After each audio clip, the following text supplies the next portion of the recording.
race fans, it's Adrian here and welcome back to Just a Ride. Done, finally. Thanks for your patience here, guys. This was a project that I started in May of this year and it's just about to be Christmas. So thanks for your patience. I'm actually surprised I had the patience within me, but sometimes you're in a corner and you're forced.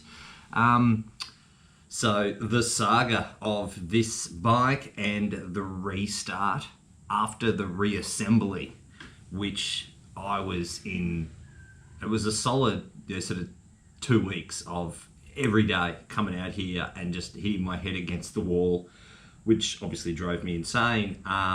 What I was experiencing was just some fundamental battery stuff, you know, like just not having the charge, or I don't know. I mean, at the resumption of all of this, it sits completed behind me. I still don't know what the problem was, nor do the mechanics. They can't pinpoint the problem. It's just one of these weird ass things. Let me share with you exactly what went down.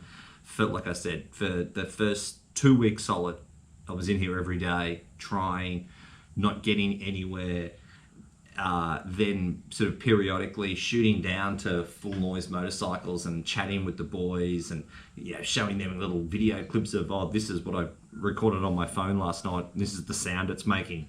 And Andrew, to his credit, just, on the finger on the pulse of the diagnosis of like, yeah, it's battery and starter and electrically related stuff. My biggest concern was obviously, have I reassembled this engine correctly? 4 strokes, it's all about timing, right? Have I got that timing right?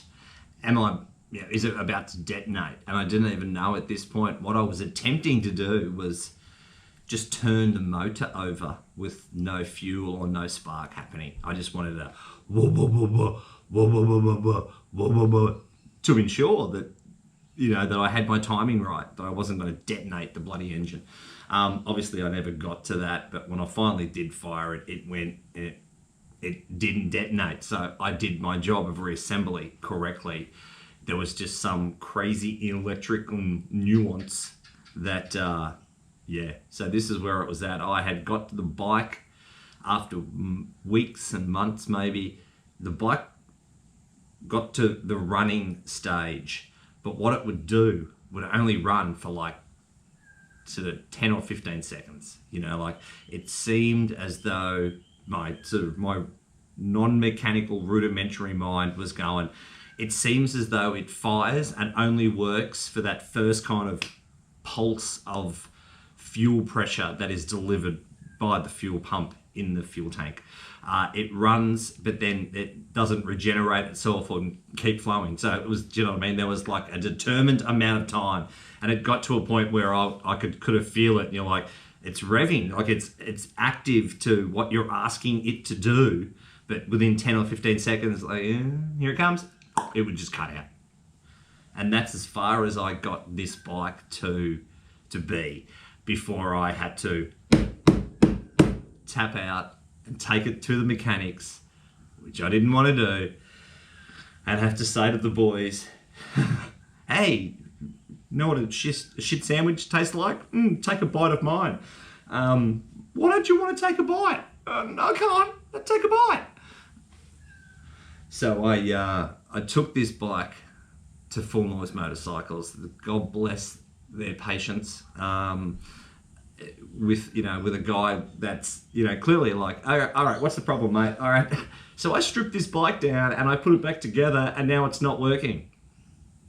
I would hate to be a mechanic and have that in front of me. I would just, you can leave now, sir. So that's what I was forced to do, and that's what took me so long. I was resisting it at every turn, but I knew at the end of the day that I'm a screen printer and not a mechanic, and I was going to need some professional assistance. So with this bike that only ran for 10 or 15 bloody seconds, although it ran all right, there was no issues with, like I said, the responsiveness of what you asked that engine to do within that 10 or 15 second window. So I take it to the mechanics and I say to the boys, all right, yeah, It's doing this 10 or 15 second thing. And so I take it off the ute, and I've got Jeff, the owner. He's sort of holding the bike, holding this thing up as I'm sort of chatting to him. And Andrew, the knower of all, he comes out from the workshop, and he's like, "What are you?" I think he was oiling a dirt bike filter, as he's kind of, "Oh, what's all this about?" You know. And I said, "Okay, well, I'll show you guys. I'll show you this 10 or 15 second bike running." It ran fine. There was no 10 or 15 seconds. After 10 or 15 seconds, I'm looking at Jeff and Andrew going, "This hasn't done this before." Andrew slaps my hand off the accelerator, as he rightly should have, and he says, "Give me this bloody thing." And he goes through for the next, I reckon it was 90 seconds, 2 minutes, maybe 2.5 minutes, right? He's got his greasy, oily hand on the accelerator, and you could tell he's diagnosing this bike with his right hand and his ear. And he wasn't disrespect, it wasn't like, "Give me the accelerator, let's see what valve bounce sounds like." Not at all. He took the accelerator and he just built some temperature into the bike. The most temperature at this point, obviously it's beyond its 15-second normal running time. It's finally getting some heat through it. Oh, thank Christ, it's not detonating. Oh, thank Christ. And he revs it, gets it nice and warm, starts really making this scene in the bloody driveway of Full Noise Motorcycles. He has this thing touching, just kissing the red line, and it seems to be all right. And at this point, it's left at my feet as the consumer here, isn't it? Do I take this bike down, which is now working? Do I put it back on the bike and say, "Boys, get the hell out of here, and you're getting a Just a Right episode 3 months ago"? Or do I just go, "It's better the devil you know. The bike is here. It's off the ute. It's at Full Noise." And I say to the boys, "Can you please look at it when you get the time?" I'm not one of these, "Oh, what did I yesterday? I'll give you a call every 10 minutes until I've got it." Not doing that. This was, "Boys, on your time, can you look at this?"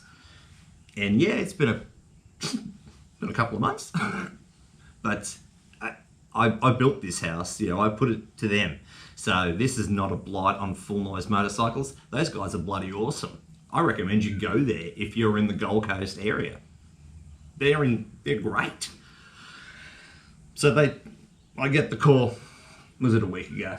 "Hey man, come pick your bike up, it's good." Yes! I race down there and I say to Drew, "What was the problem? What was it?" And he, to his credit, says, "I don't know. It works. It's working fine." They did some of the testing of the things that I couldn't do. They did those diagnosis checks, and nothing seemed to be screaming, "Hey, I'm broken. I need some attention." It all seemed to be tickety-boo. So just I think it was putting it on the ute and taking it to the mechanics that made it bloody work. Just like you take the limping dog to the vet, he gets to the vet, he's not limping anymore. It was one of those. So got the bike back. Obviously there was a bit of stuff that happened whilst the bike was still here and before it went to Full Noise that I've got in the can. I think if you can remember the end of the last episode, the SV episode, was me. I was about to fire it. I wanted that third episode, whatever it was, the last episode. I wanted motorcycle noises in that episode. I didn't get that, and clearly I was months away from getting motorcycle noises. But what I did do, if you did watch, and you should be, damn you, is my water pump had a busted seal, and I was putting some demineralized water in this bike, and it was just hosing out as quick as I was putting it in. So I had to see that.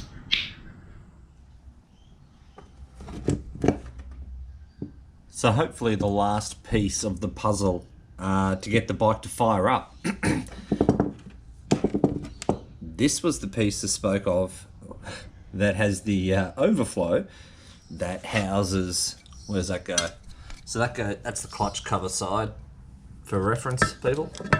That obviously goes in there like that. Is the motor, the water pump, which goes in here, is run off of the main crank. There's a gear on the other end of that inside. This makes water go around the system. And this is where my leak was coming from when I was attempting to put the demineralized water in. And obviously this is, it has been removed, the old water pump mechanical seal. That is the new one. So obviously that's it, right? That's the piece that goes in there. And I'm looking at the top of that and I'm thinking, that doesn't look like anything of a seal that I know, because seals to me, here is one here for reference, look like that. So let me just get the... And you could tell even when the old one was in place, you know, like spring loaded, right? You know, because the backside of that is the mating surface. And obviously I've got the new seal, a new one of the mating surfaces has come. That's what you're looking at there. Yeah, so that's what I know as a seal. I suppose that's called a dust seal. This is called a mechanical seal.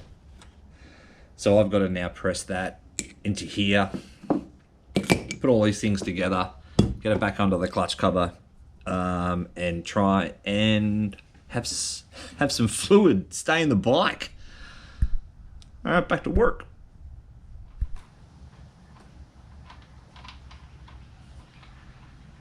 Bloody clutch cable's in the way. I'm making it easy on me. All right, a new 14T going on. Is it 14 or 15? What did I buy? 15. I bought a 15. And I'm filming this. I don't need that. I need that. I'm filming this because I had to buy this tool to do this job. This cost me $300, this shot.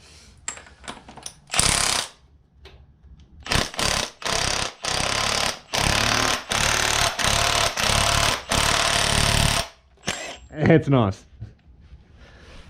You're welcome. Give us a thumbs up for that. It cost $300 to do that job. I mean, give us a... Yeah. That's a new 44 tooth sprocket. It's time for a chain.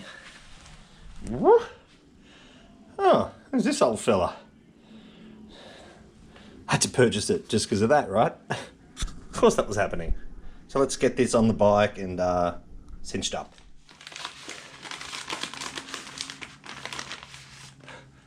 Yeah, you had me at free stickers. And little Valentino DID wrapped lunch in wax paper, just like Mum used to make.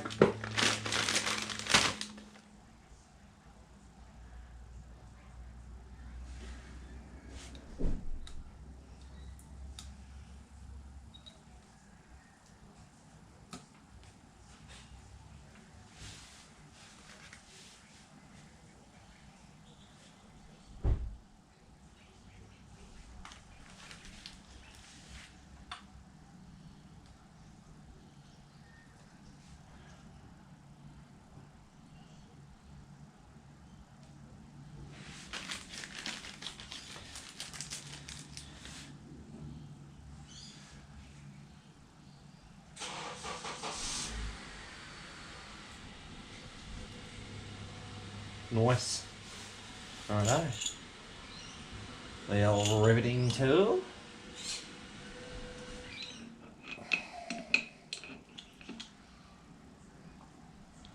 Oh, they're coming through. Yep. I think I'll just relocate that a tad. Is that gonna? Oh no, we're good. We're good. As you were.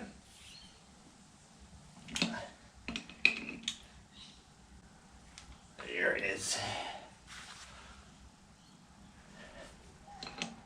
Let's have a look at that.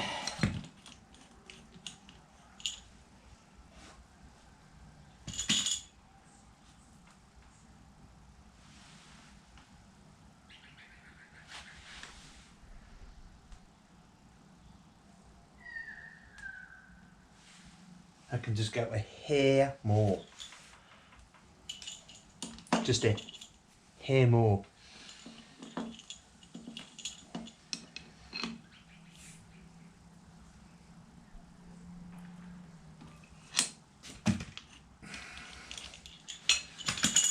Da, da, da, da, da, da, da, da, da.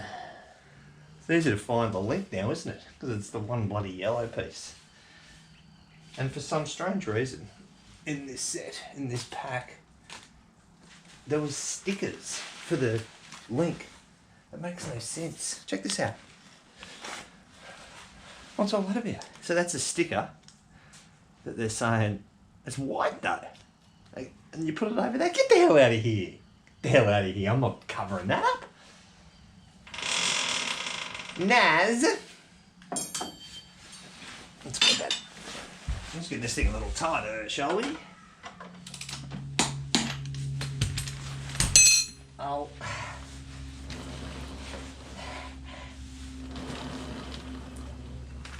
Nice. Steering dampener. This bike did not come originally with a steering dampener, but I'm gonna, I want to have a steady head when you're going fast. It could get very light, I could see. So this is a must, in my opinion, for a track day. And it's, like I said, it doesn't originally come with one, so you've kind of got to get a bit creative. And I've had to source that. My inspiration for where I'm mounting this has come off of the Jigsaw 750 track bike that I have. And on the actual triple clamp, there's a cast little nubjule that this goes into. And what I'm doing is just duplicating that, and this is going to get mounted in the same place that a Jigsaw is, which is just underneath the bracket that holds the speedo and the front fairing on. And I've had to get a little bit creative. Look at that. Huh? It's maths, it's physics, it's engineering. Yes, I made that out of this scrap of metal. Started with my template. Had a first go, didn't get it right. Nailed it and painted it on the second go. So yeah, this mounts to this. This goes onto the steering head end. It goes onto the fork leg, and you've got a stiff steering column. Nice.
So the original fastening that I've taken out to put this in was just a bolt, right? Because that's got thread through the cast. It didn't have a nut. It was just a bolt. So this is kind of overkill, but let's call it redundancy, shall we?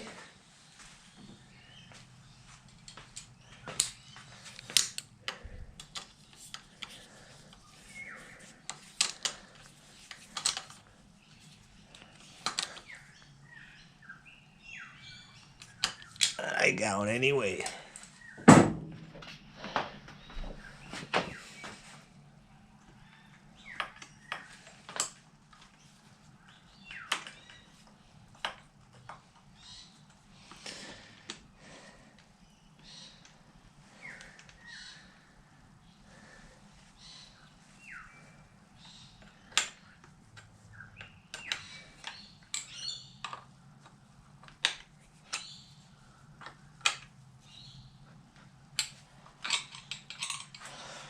I don't know. I can't turn the steering with the bike in the front wheel chock that it is. So I'm going to relocate you to there.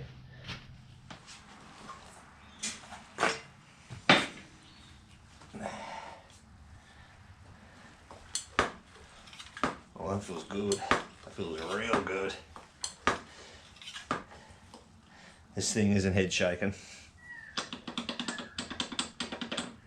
Trust me, my Jigsaw factory issue does the same as that.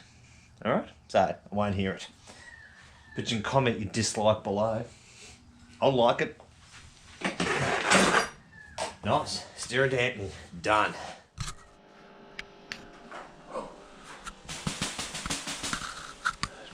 Just getting my Dexter on. Ah, don't worry. I only kill bad people. Spray booth.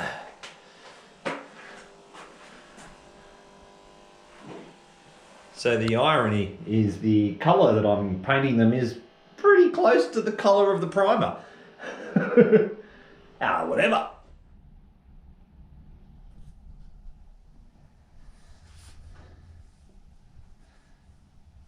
So back in the garage now, obviously. That last clip was at my place of work in the wet room that I made into a temporary spray booth with a couple of drop sheets. I'm just back here making use of, remember those things? The yellow pages? Who has a landline anymore? Anyway, so yeah, I'm more masked up and ready for my final colour. Still got to do quite a bit of, like all of that I'm going to have to yellow pages up. And just that little snippet in there is getting a bit of colour. But I'm happy with the job that I have done. This is 2-pack out of a rattle can. It's pretty impressive product. Mixed and matched to order as well. So the secondary colour that's going on is obviously a darker tone than that, just to match the bike. Let's see how this goes. Back to work. The masking tape too is what I'm doing the actual edge with. Is this sort of a plastic tape, super thin, hey, and flexible as. So I'm really happy I got that. And then the next one behind that is the good old, frog tape. That doesn't leave any residue. There, no, there it is there. Just a slither.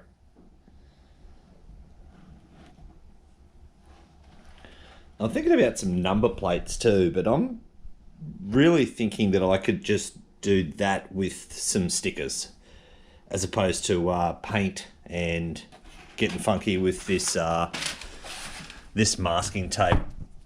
What I have done, just because I'm an absolute bloody mug, is really just follow the contours of existing shapes that appear on the fairing. I've just tried to stay on them and highlight those existing edges. Yeah, like I said, I've got to now probably go through the rest of that yellow pages and covering this thing up. Back to work.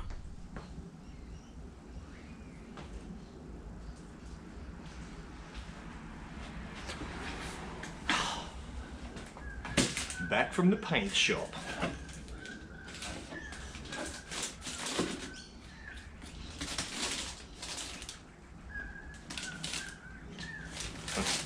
Let's have a look, shall we? Let's peel this off.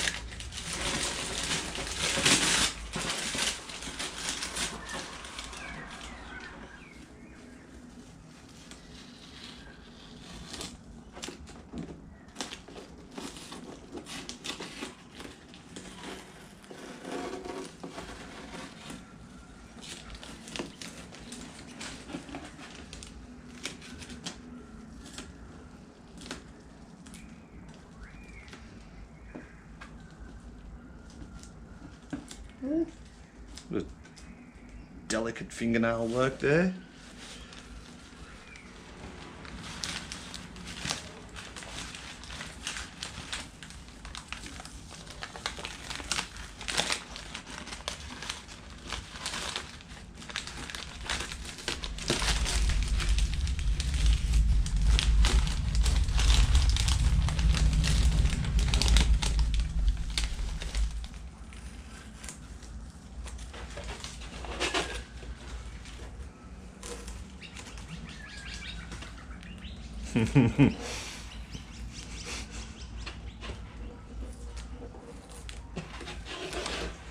I'll edit that out in post-production. Those little bits there will be sweet. Don't worry.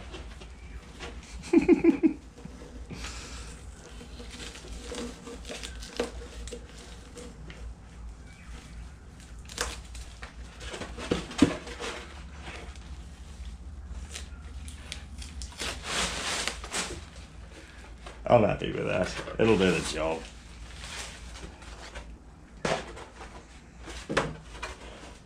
So I'm semi-building this thing back up, and I'm sitting staring at this thing for quite some time, as you do, and I'm transfixed with the poor quality of seam that my tape created. And you sit and ponder as you do, and you scratch your chin, and then you think, oh, hang on, haven't I just got like meters of pinstriping sticker that I've had for I don't know how long? And I thought I'll just do a little test on that section there. Dirty ass amateur seam mark, all hidden neatly by pinstriping. So I think I'm going to continue that on across all of the ugly bits to hide my mistakes. No, it's polishing the turd. That's what it is. So yeah, the old meters of pinstripe sticker that I can't remember how long I've had it. I can't even remember the purpose for what I purchased it for, but I've bought enough to pinstripe here to Africa, and you just give it a little hit with the heat gun after it, just to get the little round off, and it's working tremendously. So I'm going to continue on with this. All right, back to work. So a few days has gone since I put that last clip down, and I have changed this pinstripe. It's now a 3mm wide pinstripe. It was 6, and the 6 was too stressed around these two bends, and after a couple of days the 6mm just started to delaminate. So I've spent all of $8 on a new roll of pinstripe, which is now 3mm wide, and I think the effect is working. 50 Shades of Grey. Okay, sit rep. I'm into day 10 or 11 of trying to get this bike to crank over. Yeah, that's double digits. Good times. Sit rep. Original battery, no good. Battery I pulled out of a bike that I own. Tells me it's good, hasn't got the amps that I need. You go and buy $190 brand new lithium ion. Also telling me state of charge, fantastic. Still having the same problem. And let me show you what said problem is. I'm just going to perch you there. All right. Obviously there's no tank on, so there's no priming of any fuel pumps. But at the very least, I'm expecting the starter motor to turn the crank over, and the bike.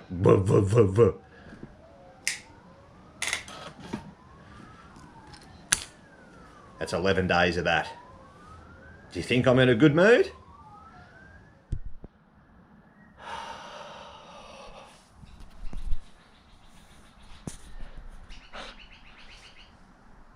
I don't know.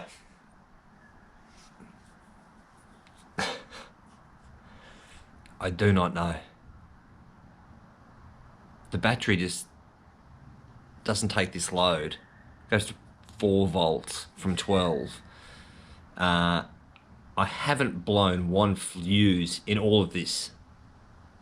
So like, it's not a short. Obviously, that's what fuses are there, to highlight and alleviate and insure against a short. There's no shorts. This is just, oh Christ.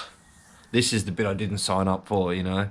I signed up for the fun times and the those early stages. Oh, what ifs and what can I do, and oh, I'd like to do this, I'd like to do that, and you know, all I've done is take the wiring harness out of place, put it back in place. You cannot put an incorrect lead into another incorrect lead. Oh look, that one's green, that one's white, that has 2 wires, that has 3. You know, you can't do that. Oh.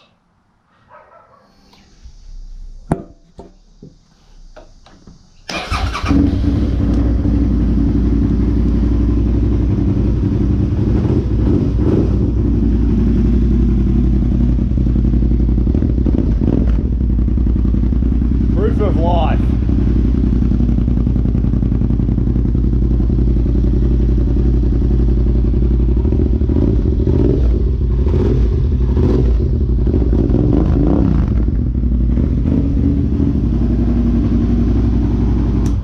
Let's get to work. So the old heat shield, I've got to get that underneath the tank, and I'm obviously just taking this opportunity to clean up those wires for the last time. Obviously that's breather hose for the tank, that's the tank, there's the tank, everything else is kind of tucked away. Now there's the old pairs elimination blanking plate. Nice and simple, right?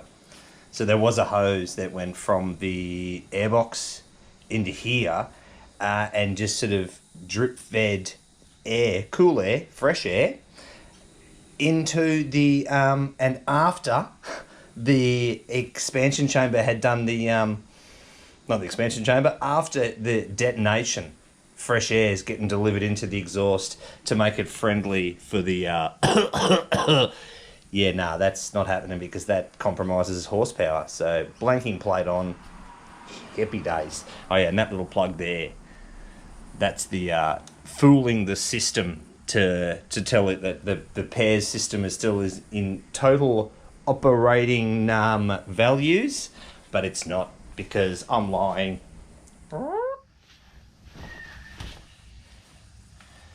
Okay, so it had a, you know, obviously it had a heat cycle at the shop, and I've just given it a heat cycle an hour or so ago. Right now it has just had demineralized water in this system.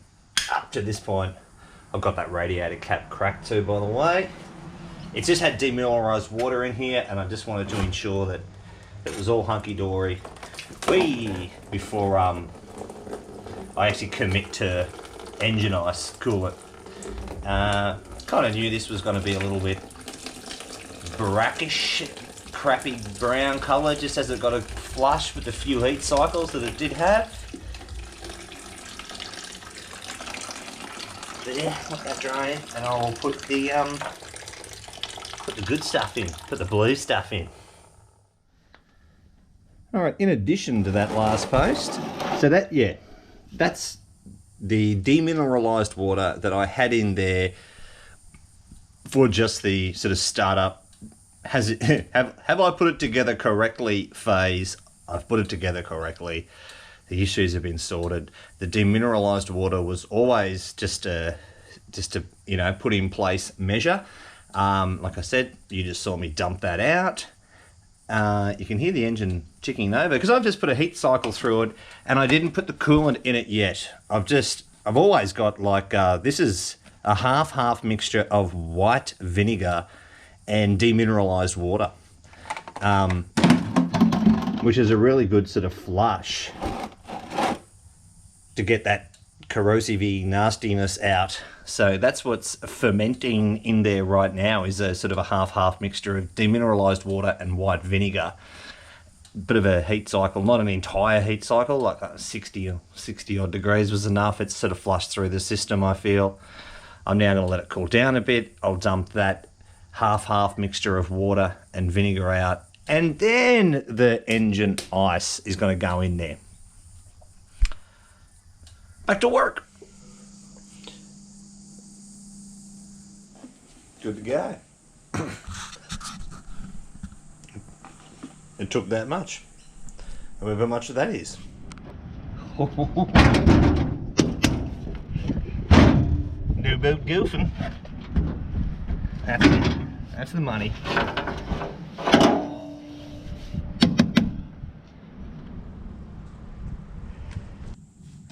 And a bit of before and after.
So it's done. I've got it.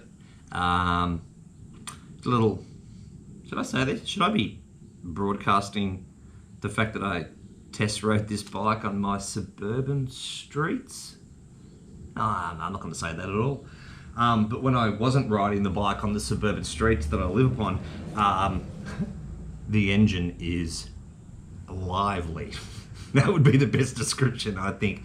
This thing is just so goddamn willing to rev. It's fun. And it's stiff as a board. Oh my God. It's, like I said, when I picked this bike up in May of this year, I rode it for like 500 meters, and first impressions, there was two straight away. Yeah, it's as doughy as hell and it's as low as hell. These things I want to change. These things I have successfully changed, and it makes me happy. That spring set and the cartridge that went in, the spring set and the PDF valve which mimics the cartridge fork, and the new rear shock off of like 1,000 Jigsaw. Just, yeah, rock solid. And obviously the ride that I didn't do in the suburban streets upon which I live bedded the new brakes into, and just coupled with the fact that this bike is almost as light as my EMTB, that's a push bike for those not in the know, it's absurd. Like you jump on this thing, it's much higher than it was, like 50 mil higher than it was. It's much stiffer than it was. And this is the first V-twin that ever been in this garage that I own. And goddamn, V-twins are good, right? It's just so narrow. You're on it, you can feel, the tank's still got some size, but you've only got to not ride it in the suburban streets upon which where I live. And you can sense just the lineal kind of weight. There's not, like every other bike I own's a straight four, right? You can feel this block of aluminium between your legs, which is this wide, This thing is is narrow. And it's got the new slicks on it.